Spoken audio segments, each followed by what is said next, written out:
আচ্ছা, আমরা যদি আমাদের চারপাশে দৈনন্দিন জীবনের দিকে একটু তাকাই, কি দেখতে পাই বলুন তো?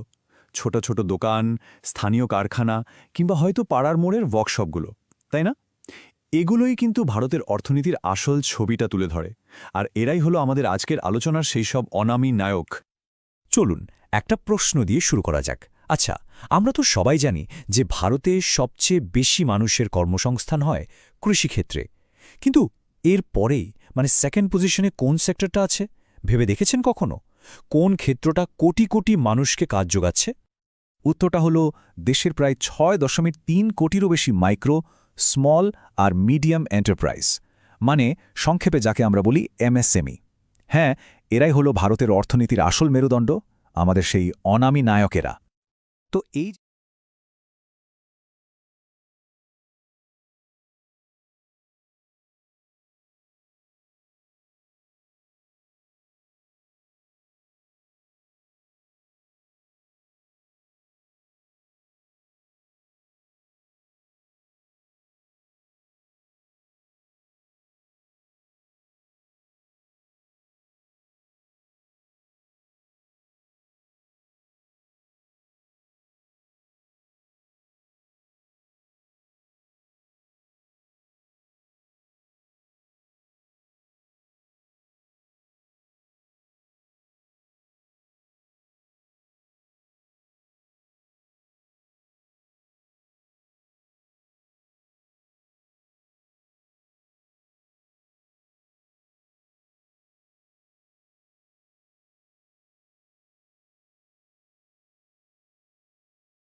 আজ আমরা ভারতের অর্থনীতির সেই সব হিরোদের গল্প শুনব যাদের কথা হয়তো খুব একটা শোনা যায় না।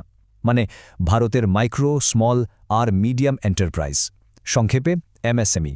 নামে ছোট হতে পারে, কিন্তু এদের প্রভাব বিশাল। হ্যাঁ, এরাই সেই ছোট্ট দৈত্য যারা বিশ্বের পঞ্চম বৃহত্তম অর্থনীতির আসল শক্তি। বলতে পারেন এরাই সেই ইঞ্জিন যা পুরো দেশের গ্রোথের চাকাটাকে সচল রেখেছে।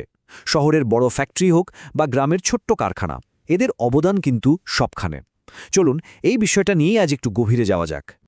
তো প্রথমেই যে প্রশ্নটা আসে, এই এমএসএমই জিনিসটা ঠিক কি, আর কেনই বা এদেরকে অর্থনীতির মেরুদণ্ড বলা হচ্ছে?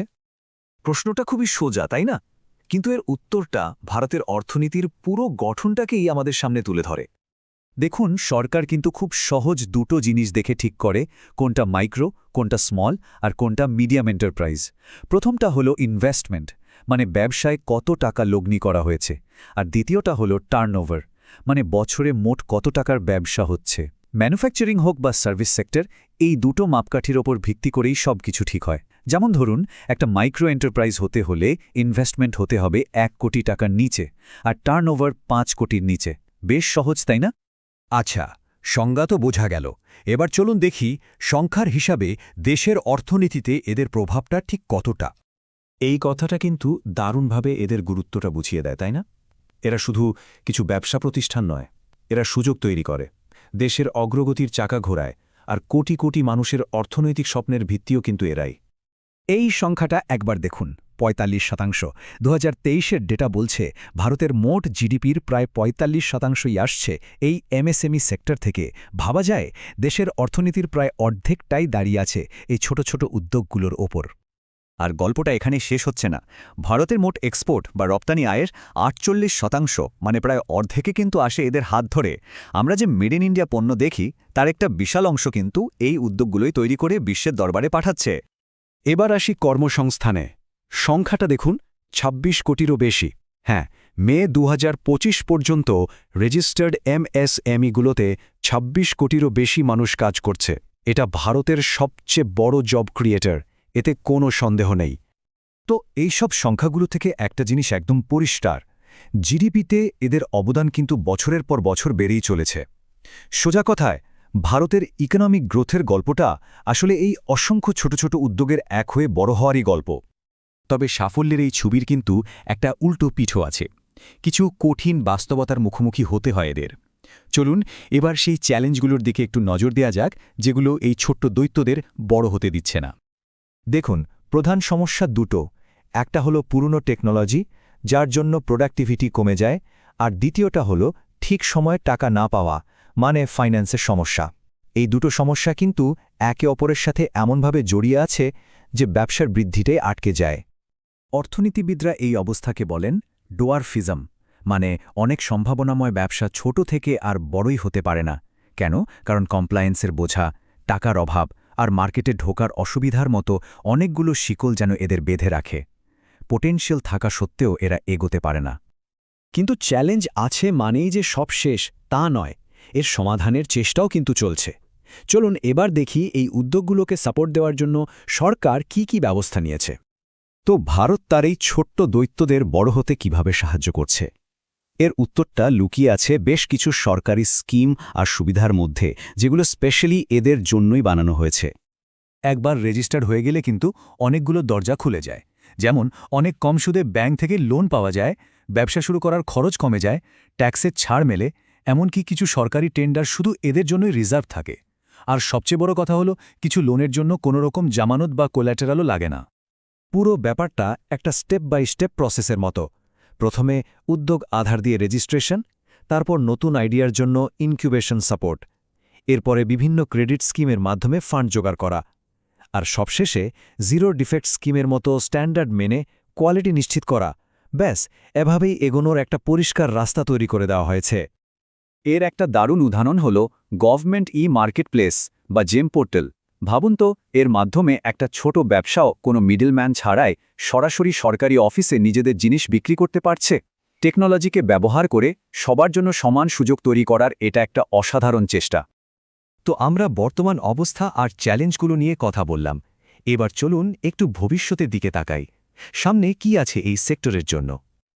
এই চার্টটা কিন্তু বেশ আশা জাগায়। দেখুন, 2024 সালের ডেটা অনুযায়ী 44% এমএসএমই ভাবছে তারা আরও নতুন লোক নেবে, আর 38% তাদের এখনকার টিম সাইজটাই বজায় রাখতে চায়। এর মানে হলো এই সেক্টরের নিজের ভবিষ্যতের উপর কতটা ভরসা আছে। আর দেশের চাকরির বাজারের জন্য এটা যে কতটা ভালো খবর তা তো বলাই বাহুল্য। তাহলে শেষ প্রশ্ন এটাই, ভারতের এই ছোট্ট দৈত্যরা যখন গ্লোবাল স্টেজে পা রাখছে, তখন তারা ঠিক কতটা উঁচুতে পৌঁছাতে পারবে? যদি ঠিকঠাক সাপোর্ট, আধুনিক টেকনোলজি আর গ্লোবাল মার্কেটের সাথে কানেকশনটা তৈরি করে দেওয়া যায়, তাহলে এদের সম্ভাবনা কিন্তু সত্যি অসীম। এখন দেখার বিষয় এটাই যে এদের সম্মিলিত শক্তি ভারতকে বিশ্ব অর্থনীতিতে ঠিক কোন জায়গায় নিয়ে যায়। যখনই আমরা ভারতের অর্থনীতির কথা ভাবি, আমাদের মাথায় কি আসে? বড় বড় কোম্পানি, শেয়ার বাজার, তাই না? কিন্তু আসল শক্তিটা লুকিয়ে আছে লক্ষ লক্ষ ছোট ব্যবসায়, যা হয়তো আমাদের চোখের আড়ালে থেকেই দেশের অর্থনীতির চাকাকে সচল রেখেছে। এরাই হলো এমএসএমই। আসুন আজ ভারতের এই আসল অর্থনৈতিক ইঞ্জিনের ক্ষমতাটা একটু কাছ থেকে দেখা যাক। 45%। হ্যাঁ, একদম ঠিক দেখছেন। 2023 সালে ভারতের মোট জিডিপির প্রায় অর্ধেকটাই এসেছে এই এমএসএমই সেক্টর থেকে। ভাবা যায়, এই একটা সংখ্যায় বুঝিয়ে দেওয়ার জন্য যথেষ্ট যে এই ছোট ব্যবসাগুলো দেশের অর্থনীতির জন্য ঠিক কতটা জরুরি। এটা কিন্তু শুধু একটা নম্বর না, এর পেছনে আছে কোটি কোটি মানুষের স্বপ্ন আর অক্লান্ত পরিশ্রম।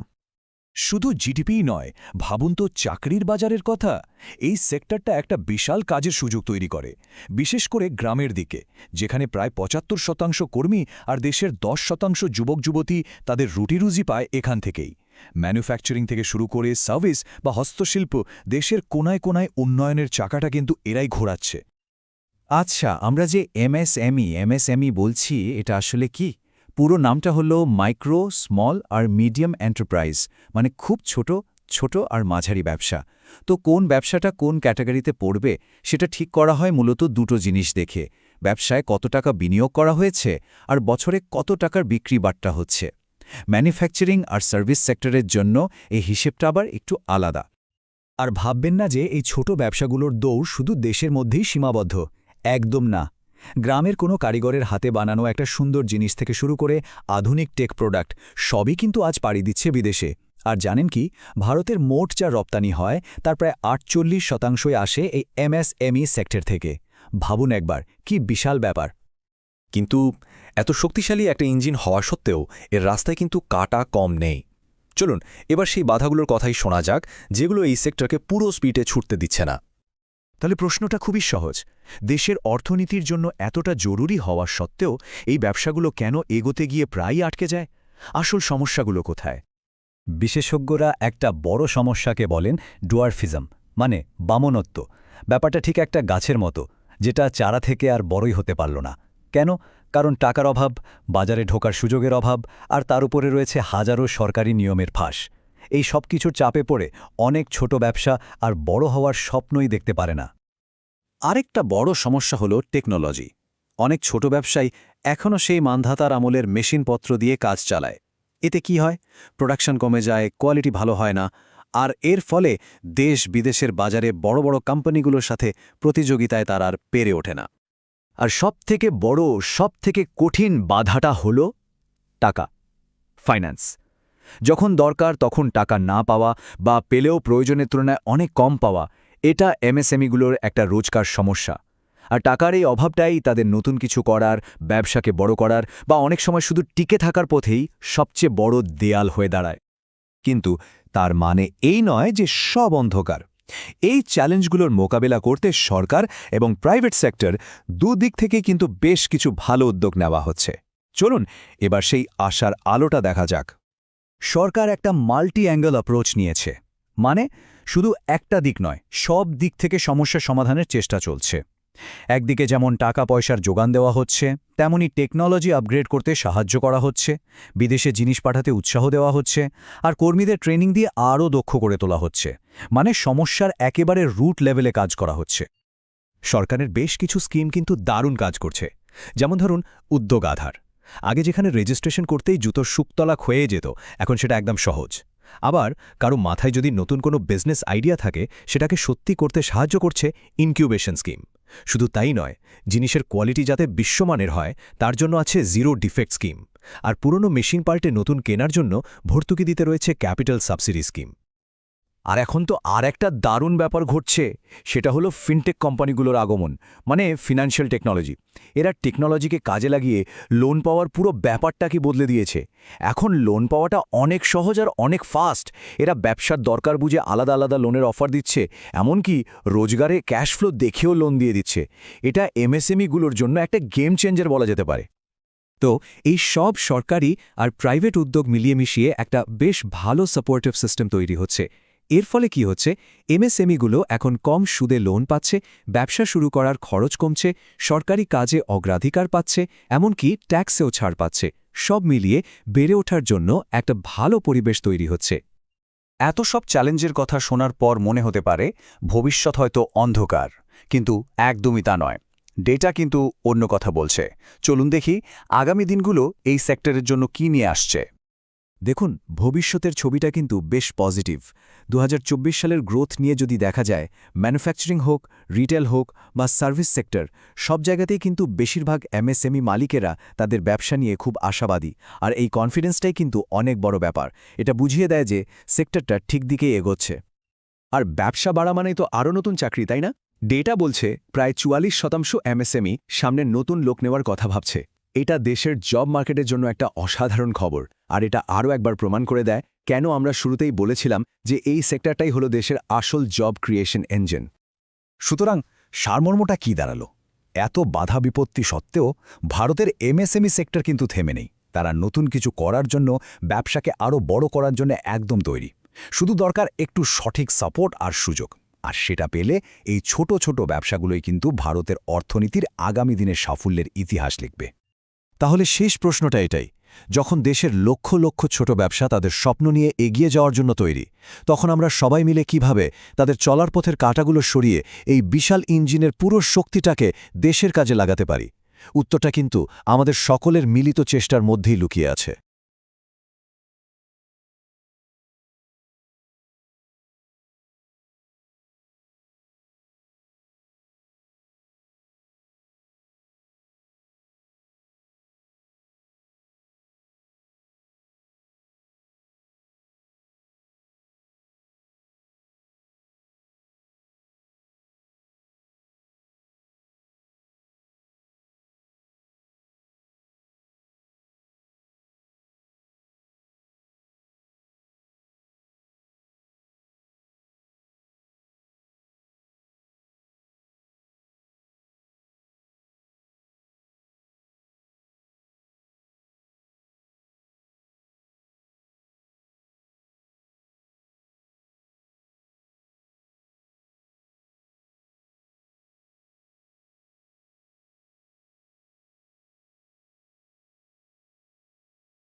Hey everyone, welcome to the channel. Today, we're diving into the world of India's micro, small, and medium enterprises, or MSMEs. কি দেখতে পাই বলুন তো? ছোট ছোট দোকান, স্থানীয় কারখানা। They're often called the unsung heroes of the Indian economy, and we're going to see why. ভারতে সবচেয়ে বেশি মানুষের কর্মসংস্থান হয় কৃষিক্ষেত্রে। We'll explore their impact and the support they receive. So, how does the government help these crucial businesses? Well, there are several initiatives like CGTMSE, which helps with credit guarantees. Then there's Stand Up India, encouraging entrepreneurship, and PMEG, focusing on employment generation. These schemes are designed to give MSMEs a boost. Let's talk numbers. MSMEs contribute significantly to India's trade, and projections show they're expected to keep growing. Access to credit is super important for them. IT allows them to expand and create more jobs. Fintech companies are playing a big role in bridging the credit gap. What's in it for MSMEs? Plenty. They can get cheaper bank loans, subsidies for things like patents and trademarks, and even tax allowances. Plus, there are often reduced setup costs and preferences for government licenses. It's all about making it easier for them to thrive. The government has rolled out various policies and schemes to support MSMEs. From financial assistance to technology upgrades, they're covering a lot of ground. There are also initiatives focused on environmental sustainability and export promotion. It's a comprehensive approach. MSMEs really are the backbone of Indian industry. You see them everywhere, from manufacturing to retail. They're driving innovation and creating jobs across various sectors. The MSME Cluster Development Program is helping them grow and become more competitive. What does the future hold? The MSME sector is poised for even more growth. New classifications and criteria are making it easier for businesses to access funding and incentives. We're seeing more and more small and medium-sized enterprises making a big impact. So, what exactly is an MSME? They're classified based on investment and annual turnover. These enterprises are the primary engine of India's economic growth. They're creating opportunities and driving innovation. What do you guys think about the future of MSMEs? Let me know in the comments below.